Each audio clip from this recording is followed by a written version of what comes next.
Saat ini dan ke depan, tantangan sektor pertanian tidak hanya dihadapkan dengan perubahan iklim yang tidak menentu. Namun, produksi dan produktivitas pertanian juga dipengaruhi faktor sumber daya lahan dan infrastruktur. Salah satu faktor utama yang menentukan tingginya produktivitas hasil panen adalah pemupukan atau penambahan unsur hara bagi tanah dan tanaman, yang dilakukan harus secara tepat serta berimbang. Pemupukan berimbang adalah pemberian sejumlah pupuk yang sesuai dengan kebutuhan tanaman dan kesuburan tanah, agar terjadi keseimbangan hara di dalam tanah sehingga tercapai kondisi favorable untuk pertumbuhan tanaman. Perlu diingat, pemupukan hanya untuk menambahkan unsur hara yang ketersediaannya di dalam tanah kurang, dan tidak perlu bagi hara yang ketersediaannya sudah cukup. Diketahui, pemupukan dilakukan untuk memenuhi kebutuhan unsur hara makro. Pemupukan berimbang ini guna meningkatkan produktivitas dan mutu hasil pertanian, meningkatkan efisiensi pemupukan, meningkatkan kesuburan dan kelestarian tanah, serta menghindari pencemaran lingkungan dan keracunan tanaman. Hal ini sangat penting agar keseimbangan hara di dalam tanah optimal. Maka sebelum pemberian pupuk anorganik, tanah perlu dibenahi terlebih dahulu dengan penggunaan pembenah tanah, pupuk organik, dan pupuk hayati. Sementara itu, pemupukan berimbang memiliki filosofi, di antaranya kebutuhan hara tanaman, keseimbangan hara dalam tanah, penggunaan bahan pembenah tanah, pupuk organik, pupuk hayati, dan pupuk anorganik, serta peran pemupukan berimbang dalam meningkatkan produktivitas dan daya saing. Seperti halnya manusia dan binatang, tanaman juga memerlukan makanan setelah oksigen dan air. Makanannya tanaman itu biasa disebut sebagai unsur hara. Jadi, unsur hara itu diperlukan untuk pertumbuhan tanaman. Pupuk adalah suatu bahan yang mengandung unsur hara dalam dosis tinggi. Oleh karena itu, pupuk diberikan ke dalam tanah untuk memberikan makanan bagi tanaman. Namun demikian, sesungguhnya tanah ini juga menyediakan unsur hara sebagian kecil, ya. Selain itu, unsur hara juga bisa berasal dari sisa-sisa tanaman, jerami sisa tanaman, ya. Termasuk unsur hara juga bisa berasal dari sekam seperti ini. Ya. Konsep pemupukan berimbang adalah memberikan pupuk dalam jumlah yang secukupnya agar keseimbangan hara di dalam tanah optimal. Maka sebelum pemberian pupuk, tanahnya harus dibenahi dulu, atau tanah harus diberi pembenah tanah. Kalau tanahnya itu masam, maka kita harus berikan kapur atau dolomit, ya, agar pH-nya mendekati netral sehingga keseimbangan haranya baik. Selain itu, kalau tanahnya kadar bahan organiknya rendah, ya, seperti di Indonesia ini, maka tanah perlu diberi pupuk organik dulu, atau kompos, atau pupuk kandang. Selain itu juga, agar keseimbangan hara betul-betul tercapai secara maksimal, pupuk hayati sangat penting. Ya. Pupuk hayati juga diberikan bersamaan dengan kompos, bersamaan dengan pupuk kimia. Ya. Kalau unsur hara yang sudah ada di dalam tanah, berarti yang ditambahkannya itu kekurangannya saja, tidak perlu ditambahkan terlalu banyak.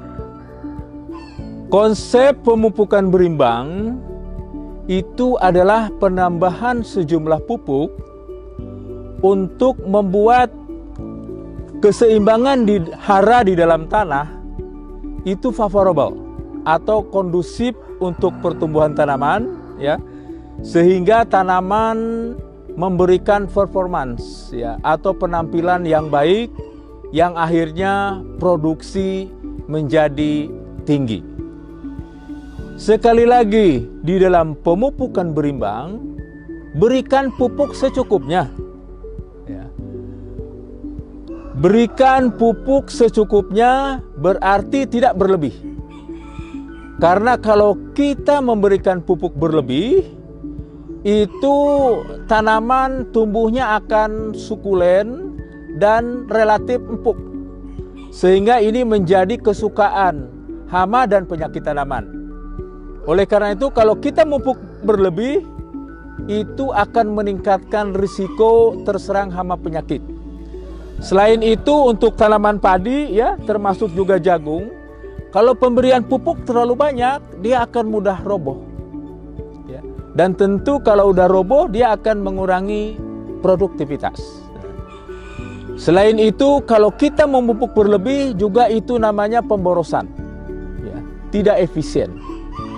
Dan yang paling penting, kalau kita memupuk berlebih, maka pupuk tersebut, ya, seperti halnya urea, itu karena dia sifatnya mudah larut, dia akan mudah pergi kemana-mana. Dia akan mudah terinfiltrasi ke dalam tanah, akan mudah juga hanyut, sehingga mencemari badan air dan mencemari lingkungan pertanian.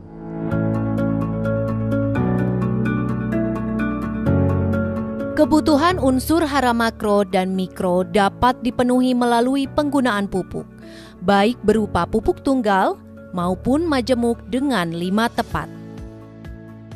Tepat jenis. Saat pemupukan harus tepat dalam menentukan jenis pupuk yang dibutuhkan oleh tanaman. Tepat dosis. Pemupukan sesuai dengan status hara tanah, kebutuhan tanaman, dan target hasil yang ingin dicapai. Tepat waktu, saat pemberian pupuk yang baik hendaknya disesuaikan. Kapan tanaman tersebut membutuhkan asupan lebih unsur hara dalam jumlah yang banyak. Tepat bentuk atau formula. Dalam pemupukan, formula atau bentuk pupuk harus sesuai dengan kondisi tanah dan kebutuhan tanaman. Tepat cara. Saat pemupukan, caranya harus benar. Jika salah, akan membuat pupuk terbuang sia-sia ataupun tercuci oleh air dan menguap sehingga tidak dapat diserap langsung oleh tanaman. Pemupukan berimbang harus sesuai dengan 5T, yaitu memperhatikan pupuk untuk jenis, dosis, waktu, bentuk, dan juga cara. Untuk jenis, misalnya kita mau memupuk N, di sana ada tersedia pupuk urea maupun ZA. Urea lebih cocok untuk Indonesia bagian tengah ke barat, sementara pupuk ZA cocok untuk Indonesia bagian tengah ke timur. Mengapa? Karena hubungannya dengan pH atau reaksi tanah. ZA cocok untuk tanah-tanah dengan pH di atas 6,5 ke atas. Kemudian T yang kedua adalah dosis. Takaran ini harus sesuai karena jika berlebih akan mencemari lingkungan, jika kurang maka potensi produksi padi tidak mencapai optimal. Dosis ini dapat ditetapkan dengan menggunakan alat bantu seperti perangkat uji tanah sawah, tanah kering, tanah rawa, dan juga dibantu untuk mengecek mutu dari pupuk tersebut menggunakan perangkat uji pupuk. Kemudian pemupukan harus sesuai dengan waktunya. Kapan harus dipupuk? Yaitu misalnya pada umur di bawah 10 hari itu menggunakan pupuk jumlahnya lebih sedikit daripada di atas umur 10 hari. Nah, waktu di sini juga memperhatikan seperti pupuk N itu dipupuk sebanyak 3 kali karena N mempunyai sifat mudah larut dan mudah hilang. Pupuk N ditambahkan pada umur antara 5-10 hari pemupukan pertama, pemupukan kedua itu antara umur 25 sampai 30 hari setelah tanam, dan untuk pemupukan 3 itu umur 40 sampai 45 hari setelah tanam. Kemudian untuk fosfor, pemupukan bisa dilakukan 1 kali pada awal tanam karena fosfor ini tidak akan hilang. Kemudian untuk pemupukan kalium itu dapat dilakukan 2 kali. Yang pertama yaitu bersamaan dengan urea umur 5-10 hari. Kemudian pemupukan kedua dilakukan pada umur 20-25 hari. Kemudian pemupukan harus tepat bentuk atau formulanya. Nah, di sini apakah petani menggunakan pupuk NPK tunggal atau menggunakan pupuk NPK majemuk? Masing-masing berbeda. Karena apa? Takaran harus disesuaikan. Yang kita hitung adalah unsur haranya. Di dalam buku acuan rekomendasi pupuk, di sana sudah dihitungkan berapa padanannya antara pemupukan tunggal dan pemupukan majemuk. Pupuk majemuk saat ini yang berlaku atau yang disubsidi oleh pemerintah adalah NPK 15-15-15 dan NPK 15-10-12.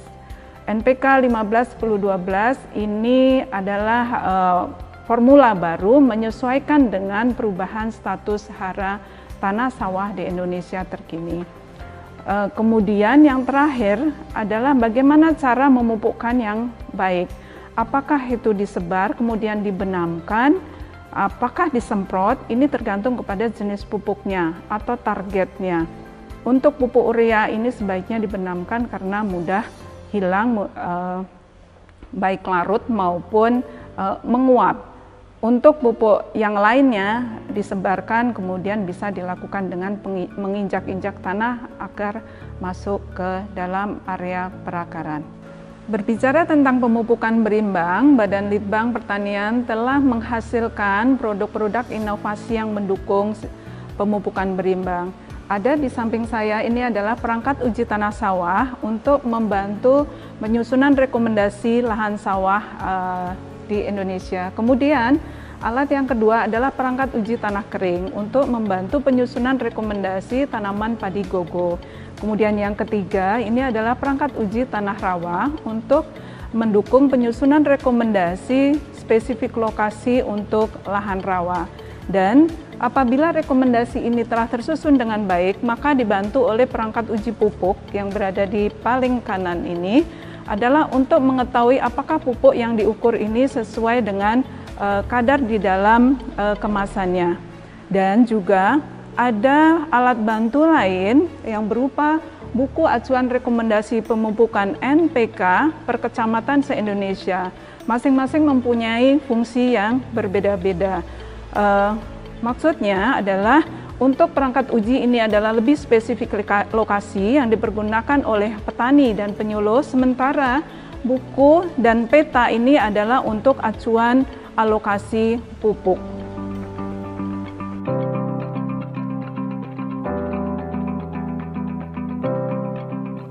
Tak hanya itu, teknologi pendukung pemupukan berimbang dan prediksi kebutuhan pupuk dapat dilakukan dengan peta status hara P dan K dengan software PHSL, PUPS, PKDSS, dan SIPA Pudi.